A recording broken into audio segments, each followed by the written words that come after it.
Welcome to Ellis Mowers and More. On today's video, we've got this Troy Bilt TB42 lawn tractor.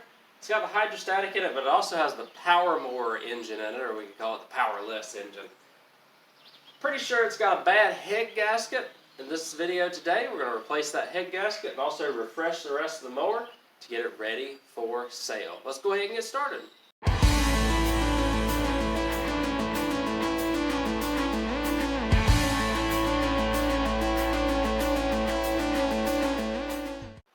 Start by giving you all a walk around story behind this. I got it in a trade deal. I think I traded a Troy Bilt Bronco riding mower for this.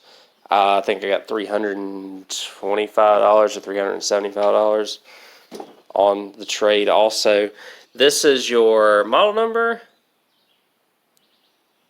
and date of manufacturer 2017. So this thing is not terribly old, which is good.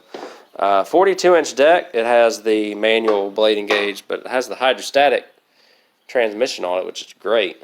You don't really find a lot of these Troy Bilts with the hydro on it. So if we look at the blades, we could probably use them. We'll double check, make sure everything's good on them. I may just put new blades on it because this mower is going to probably be nice when I get done with it. Save those for a rougher machine later on. So I have all of the parts, thankfully, for this machine.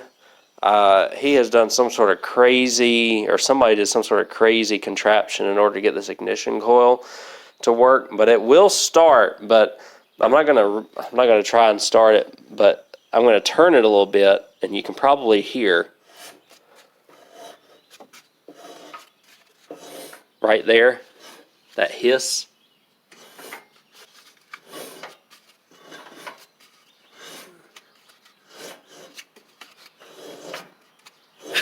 Right there, you hear it. So that's indicative of a head gasket leak. And you can kind of see that things have been going on with this thing, and if you look at the oil is really dark also. And not very full, so that needs to be addressed as well. But he did say he was using it until it just died right there in the yard, or right there in the driveway, and then he couldn't get it cranked again. Again, probably because of that. So there's no gas in it. Looks like he tried to take off the zip tie for the gas tank, but I do have everything here to put it back together. I don't think it came with an air filter, but I have an air filter here for it. So we're gonna also raise the front of the mower deck, put a little ATF in at least the front tires, probably in all four tires, just to refresh it a little bit, and find an ignition coil. I have some Powermore parts. So hopefully the ignition coil that I have for it will work for this, so that we don't have to do this crazy contraption that they ended up coming up with, you know, binding all of this together and all that mess in order to make this work. So I'll get the hood off, and we will go ahead and start the process of taking off the cylinder head. So I'm going to do my best to show you the process of doing this. This is my first time doing a Powermore, but it should be pretty straightforward. It doesn't look terribly bad. Again, you just got to make sure that you adjust the valves and stuff correctly at the end. But it's a bunch of 10 millimeters. Take off the valve cover. Well, some of them are going to be harder to remove, but that's all right. We got a tool for it.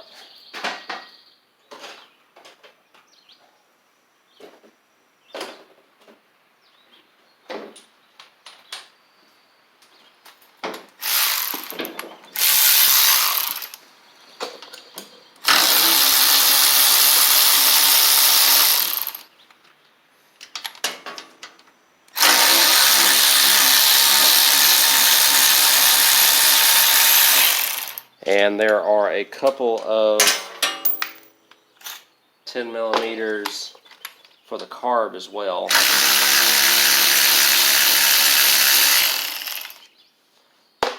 And the second one is right there.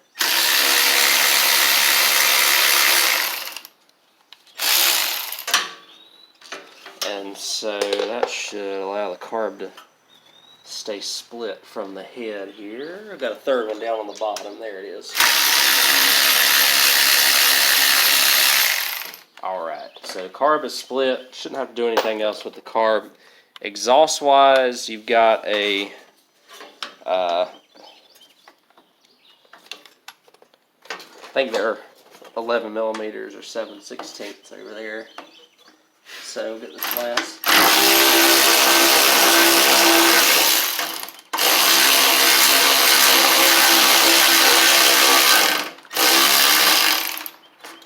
Bolt off here for the valve cover.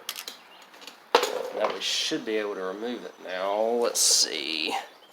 Might have to tap it with something.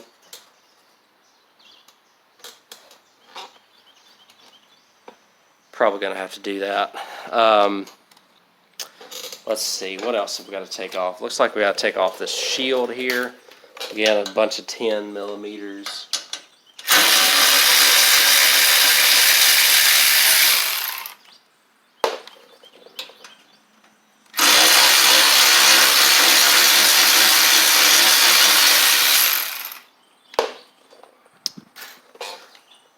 Is there one more somewhere? Right there. This is essentially attached to the exhaust pipe also, so I just leave that in place for right now until I get, I think that's going to be a 12.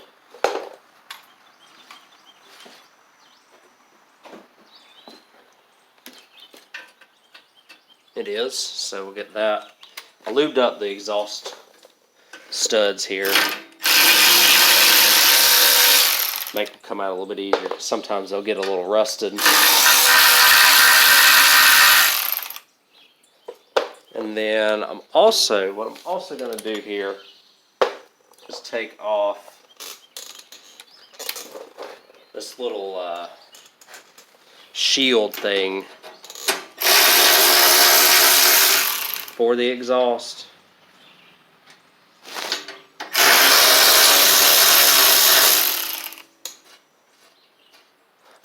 And we'll go to the other side over here as well.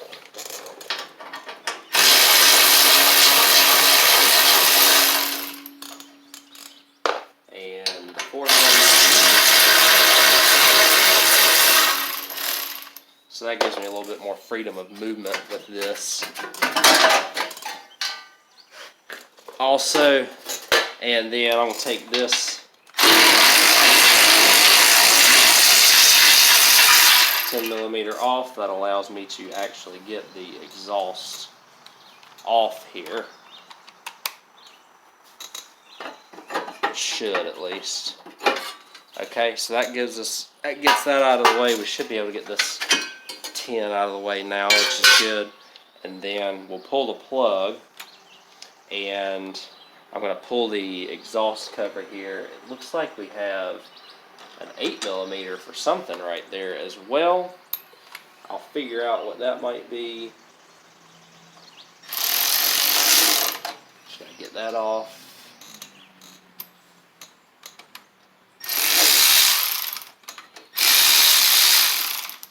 Alright, so I'm just going to I'm going to pull the plug, and we're going to pull this valve cover off. Actually, pull the valve cover off right now. There's a gasket inside here. Let's just make sure that the valves are doing what they're supposed to.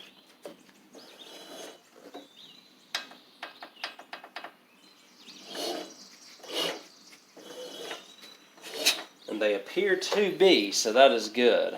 So yeah, let me pull the plug. We have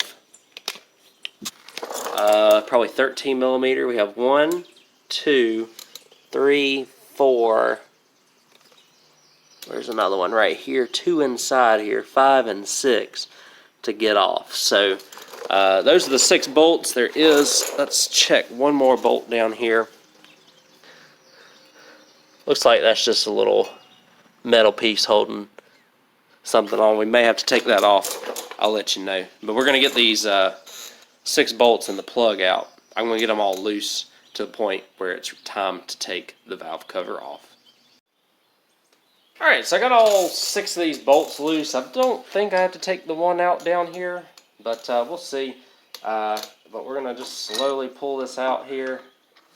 And looks like I got to get that last bolt right there a little bit further out. I do stand corrected. The exhaust bolts were 13, the studs. These are 14 millimeters to get these off. So there's the gasket, head gasket. Then here are your push rods. We'll just take these and put them out of the way for right now. And I'm just trying to figure out. So it looks like this is an interesting one here. A lot of times these will, I've got all the bolts out, just this one left.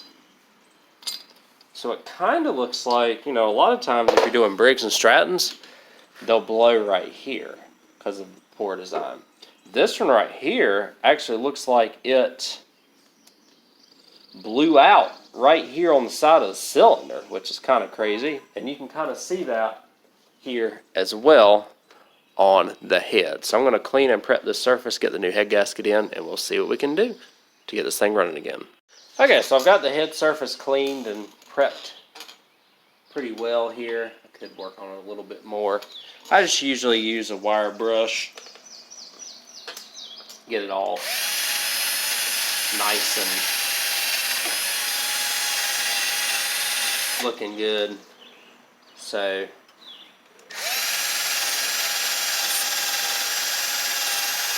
same thing with the actual head surface itself here as well. Just get the gasket material off and you should be good. So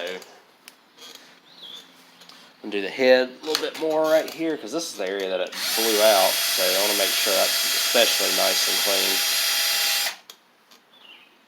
But yeah, you can even kind of see it in the cylinder head where it had been pushing it out a little bit right there. So we'll get this new gasket on. It looks like I'm going to have to put it on the head. Well, no, I can put the keepers in here. Actually, I can't. Before I mess anything up here. Let me not do that. So let me get that keeper out and we'll get this head in. So don't do that. Keep them in the cylinder head. So this is your gasket number, 921-04743. This isn't the cheapest gasket in the world. I think it was $20-some. A lot of times you get the Briggs and the Kohler ones, the OEM ones, for under 20. Good rule of thumb in general, Powermore parts generally are going to be a little bit more expensive. So I'm going to put it on the cylinder head here. And it should go either like this. Yep, it's going to go like that right there, right? So we'll stick it on there. And hopefully we'll have a nice, good seal again with this. We'll have to run this and make sure it's all straight for us. But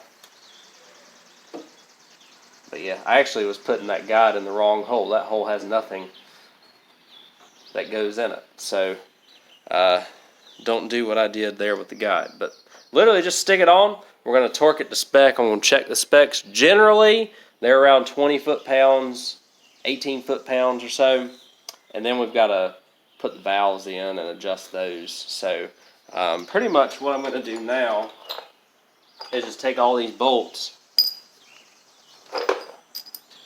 stick them back on here, and torque everything down. I'll take care of that, and then that's pretty self-explanatory, I would suppose. And then we'll get into putting the valves on here and getting that taken care of after that. Okay, so the head is on. There is a pattern for this to tighten them torque-wise. It's anywhere between 26 and 30 foot-pounds. Number 1, you'll do that one first. Number 2 here. Number 3, the bottom left. Number 4, the top right. Number 5 is this one, and then number 6 is the one on the far bottom right here. So, given that, we'll go ahead and start. I just kind of snugged them down with that ratchet wrench. And now we'll torque everything. 30 seems like a lot, but I think I'm about to do the wrong one. It's this one. Next. Number 3. Gotta go over here. Don't have a long enough extension here. Number 4 inside here.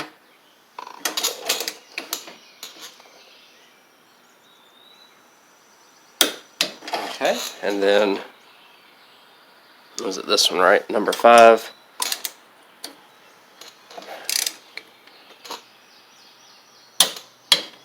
And then the last one down here.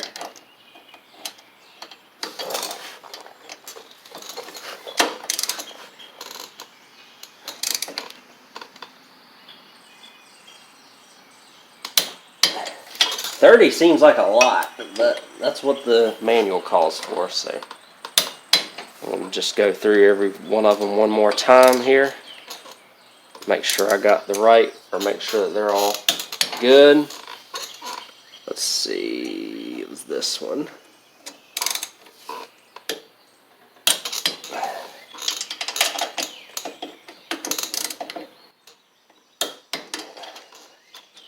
Alright, so a couple more here, and we should just check the last one more time. Great, so now, the rest of it's pretty straightforward. It's just putting bolts and stuff back on. Remember that you have to put the shroud on for this before you put the exhaust on, because it runs inside it. So just remember that. Go ahead and put this exhaust gasket back on here so that it's ready to go. Let's see, we're going to put that shield back on. Y'all saw how I took it all off, so I'm just going to do basically the reverse pattern of that next, and we'll I'll get everything done except for the valves. We'll adjust the valves, and then it'll be pretty much ready to start after I change the oil in it. So let me go ahead and get to that point. Okay, so I've already gotten the is that the intake valve on the top on this? I think it is. That's what it looks like. On, and I didn't have to like take any of this off or anything like that. I'm gonna see if I can do the exhaust valve the same way. I've already got the carb on, the exhaust on, and so now you just kind of look in there, see where the little eyelet is for the, or the little, it's not really an eyelet, but a little mounting area for your valve. Make sure you're in that hole. You may need a flashlight to look. And then I'm just going to push the valve down and slide this up in there. And then there we go. And let's see.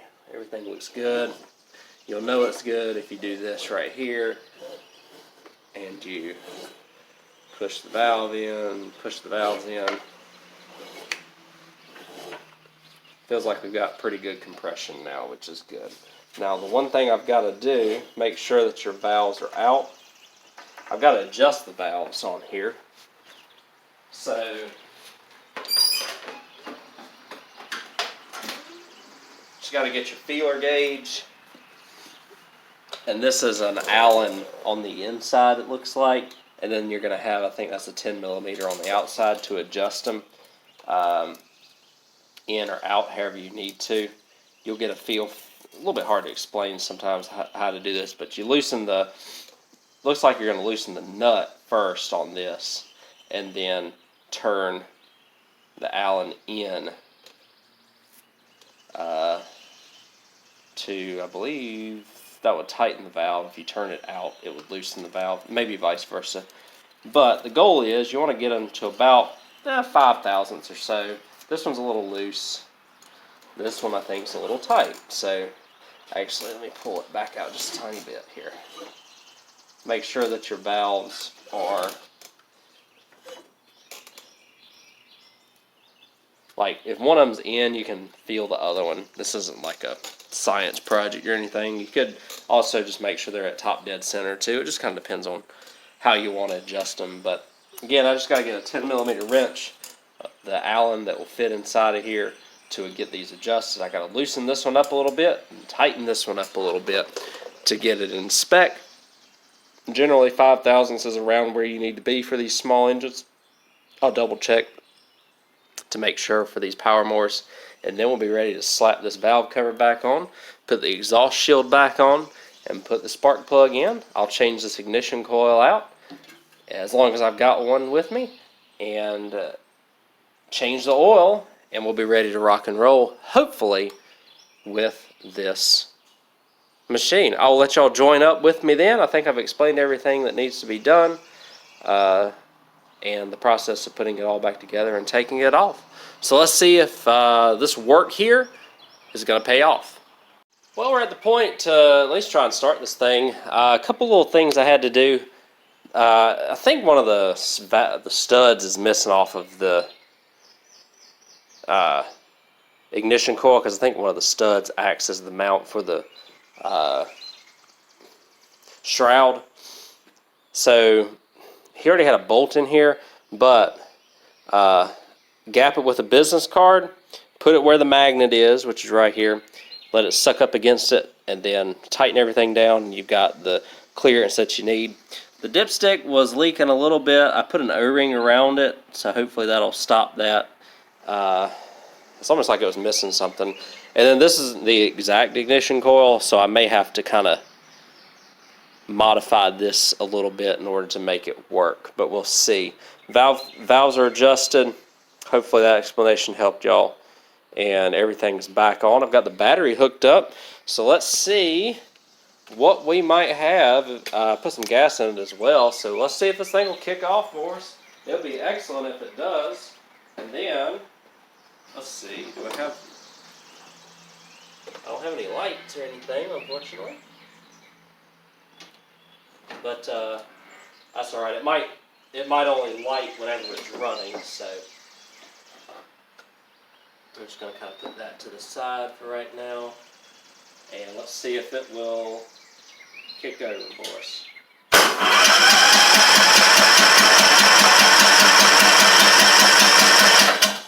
We'll kick over. It ain't cranking yet, though.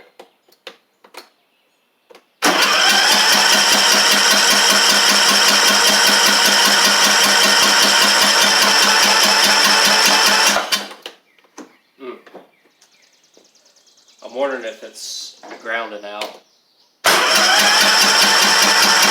No? It could be this ignition coil isn't quite the right one either, so let me do this.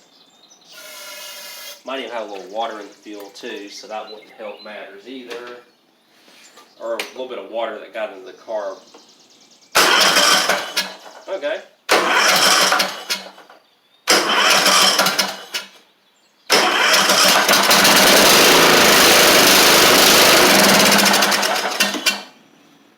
Okay. That's good. Looks like we'll have to go into the carb on this thing from what it seems. Let's try it again real quick.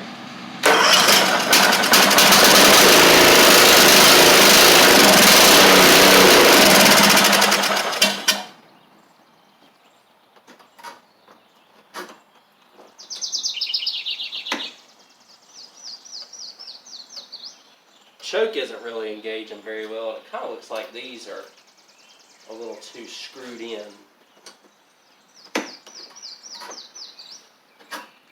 for what we're trying to do here as well. So,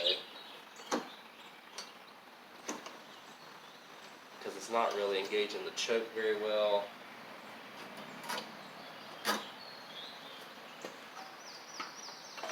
Let me try it one more time, because it seemed like it wanted to run a little bit longer. May just have to purge a little bit of this old gas out of here.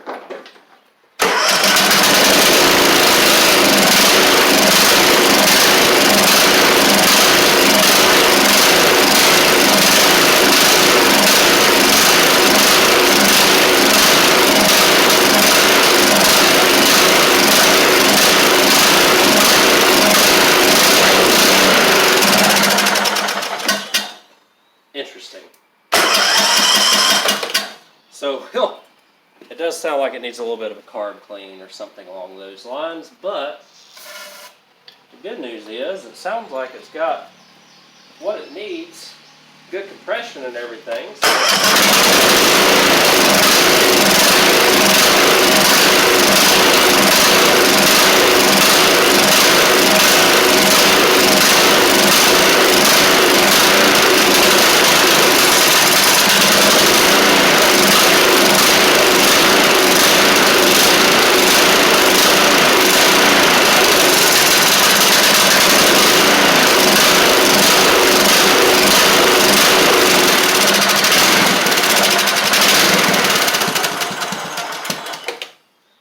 So that's actually a good place to be right now.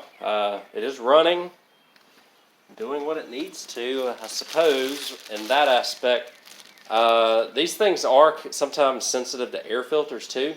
So it's possible that the air filter not being on it may be impacting how it runs as well. But I think it also has either a little bit of water in the carburetor or it's got a little bit of junk in it. So I'm going to take care of that here next, after I get a little bit of lunch, and see if we can get this thing running better. But like I said, we are in good shape with compression and all that good stuff, so that is good to see. So I'm going to get y'all on this side now. We're going to get this thing running better, hopefully. I tried putting the air filter on it, didn't change anything, so it's just a little gummed up. These things are real bad about being run too lean and surging and stuff. I know we've got the top jet on here, but what I'm going to do is richen up this mower a little bit. So let me see here. I guess I essentially could take the top jet off first here to start, just to make sure that's not blocked. But I got to get the carb off anyways, because I took this bowl off just to see. And it's a lot less cumbersome to get off this and put it back on. So we're going to take that intake back off, and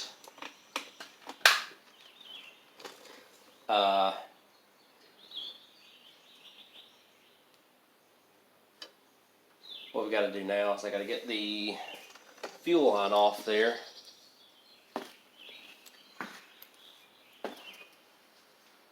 So it's a fuel delivery issue for sure. Like I said, I've had enough experience with these to know that they do not really drill the jets out enough for them to run like they're supposed to on these. So that's what we're doing here, trying to get situated and sorted.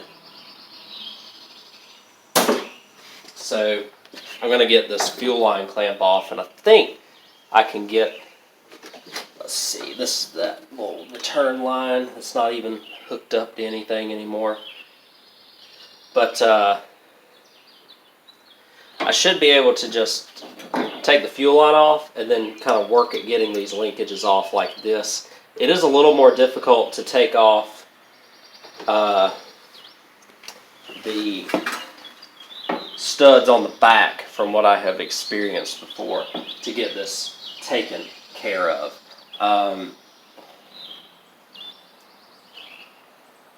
So let me pull that off. And like I said, we're going to get the fuel line off here next. But I just need to find some pliers to make that work.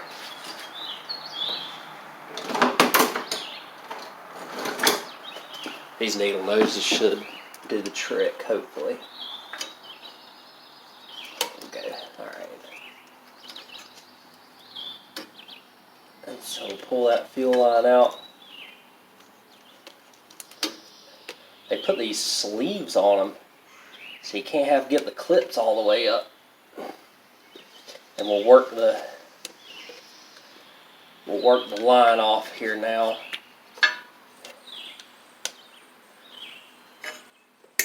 I'll get this line off and we'll get this carb off, and I'll jet it out a couple thousandths and hopefully that'll fix our issue. So I got the carb on the table here. Obviously it's not in the best, cleanest shape, but working with what I got. So I took the jet here. The jet looked clean. Like I said, a lot of times in my experience, they drill these jets way too lean on these things. And so what I've done, I've got a micro drill bit set here. I drilled this one out. It looked like it was drilled out to about 13 thousandths. I drilled it to 14 thousandths so that it has a little bit more fuel. And then this top jet on the top here that just sits up here, I drilled out to 4. So hopefully between the two, that's going to give us a good amount of fuel going to this thing where it's not going to surge up and down again. Just wanted to show you that before I put it on. Again, the best practice to do is take the whole intake tube off. You can get the choke and the throttle linkages off pretty easily once you do that, and should, work fine for you. So I'm going to get all this back together, back on the machine. We're going to see if it runs any better now that they're a little bit drilled out when it comes to them carb jets. So we've gotten it into trying to figure this carb situation out, and it's just not really working very well right now. I'll show you what's happening.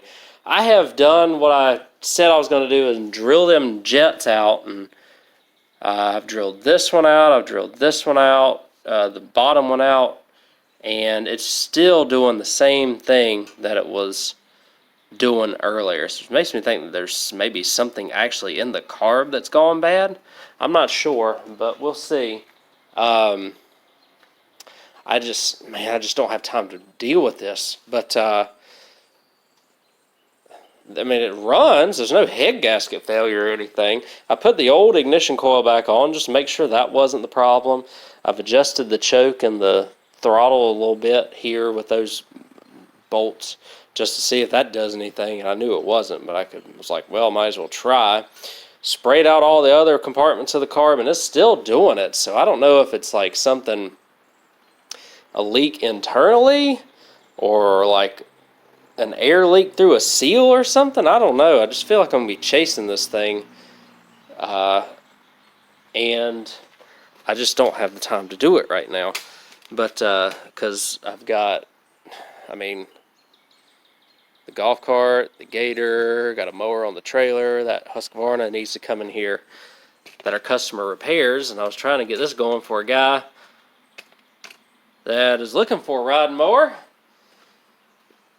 And we might have to press the pause button.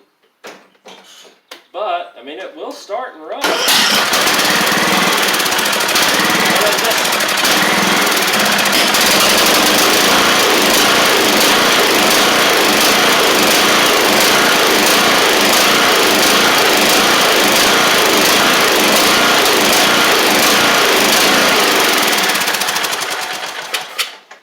But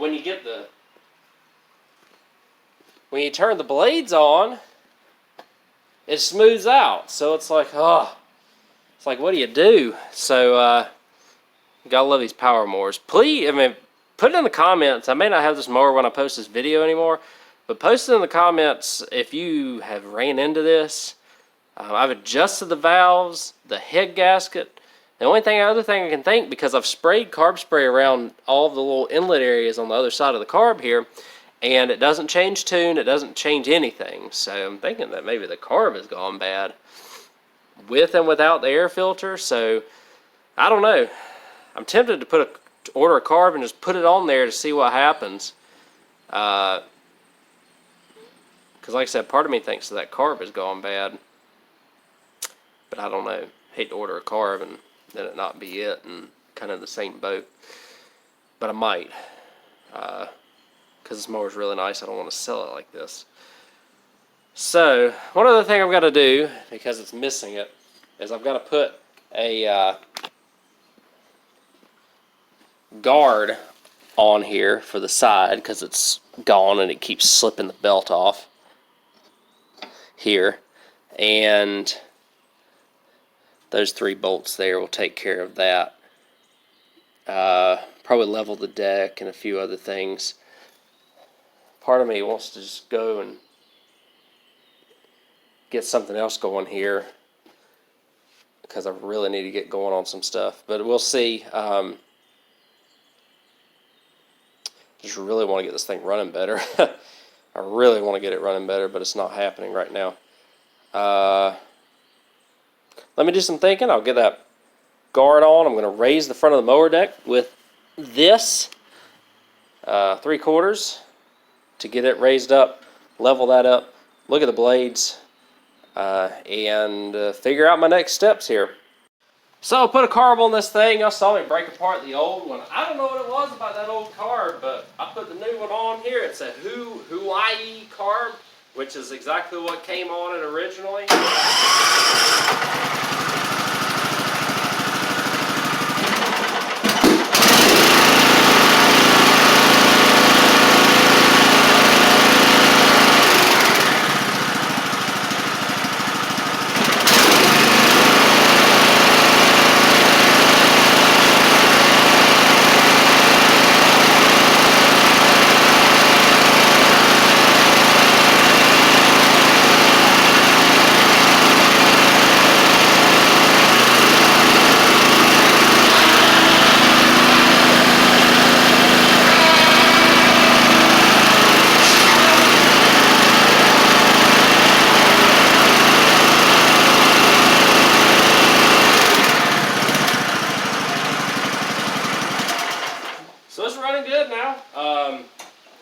Which is great. And so the last touch-ups, all I have to do now is take care of the guards on each side here for the deck, and where it's missing them so that the belt doesn't jump off. I'll probably go ahead and take off that return spring for the mower deck, which causes a bunch of issues as these age and the blade brakes get a little bit worn. So there's that return spring. I'm going to take that off. Put these guards on. ATF in this tire. And I think the rest of them are alright.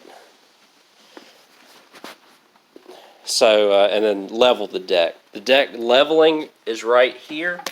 So you just take a 1/2 inch and loosen up that bolt there, and then you just kind of work the deck up and down to get it to where you need it to be, and you're good to go. So yeah, so that is what it is.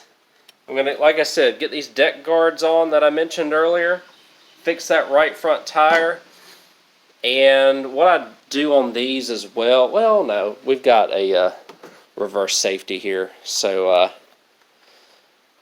we'll keep that reverse safety on this time, so that it's an option. So people have the option to use it. If they don't want to, they don't have to. But we'll get this thing all buttoned up.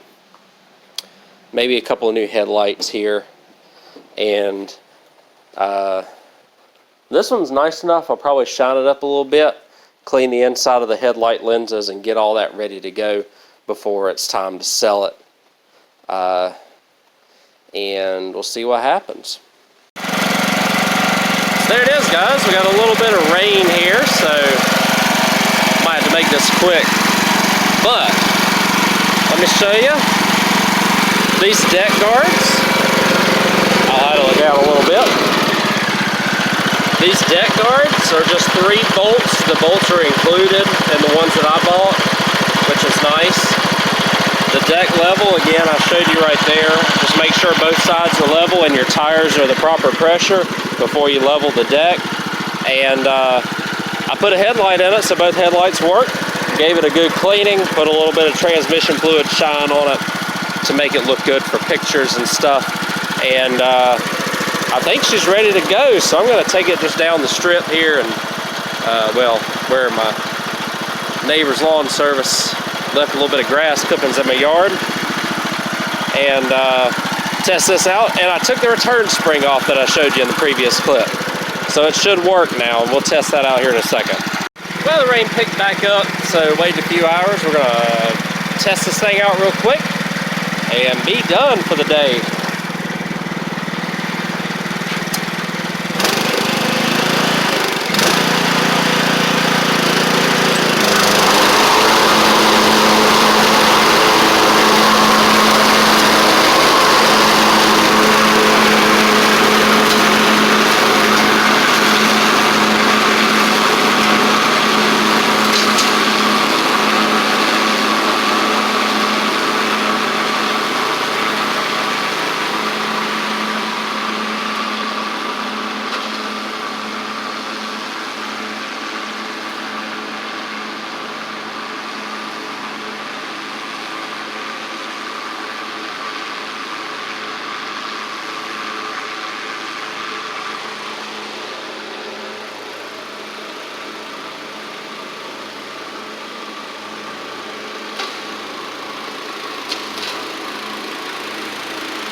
So that's the secret to getting them blades to where the deck belt won't come off. Is a lot of times you just have to, number one, make sure that those guards are on, but also the return spring. This mower, when you do first crank it up, does blow a little bit of smoke out of the exhaust. Must be a valve seal issue, but it clears right up within about 15 seconds and runs great. Put a little shine on it. It's the first one I put a little shine on in a while because I haven't really had a lot ready here lately. Head gasket, ignition coil, carburetor, blade sharpen, the deck guards, and we'll list this thing for $800 and see what happens. Usually get decent amount of interest on these. This one's got the hydrostatic. Usually the Broncos I'll list for like $625, $650, depending on the condition. This one again, hydrostatic, 2017 model year, so only about 8 years old, and really good shape. Just has that Powermore engine on it. I wish it had a Kohler or a Briggs, but we brought this one back to life with the new head gasket, and hopefully it'll last a good little while as it is, and hopefully I don't have to see it again after it leaves here. So that's always the goal. Thank y'all again very much for watching this small engine repair video. I do hope that y'all found it enjoyable, found it helpful, found it informative if you've got one of these. Solving and sorting out some of the issues. Turned out to have a really, really nice mower here. So thank y'all again. I'll catch y'all on the next video.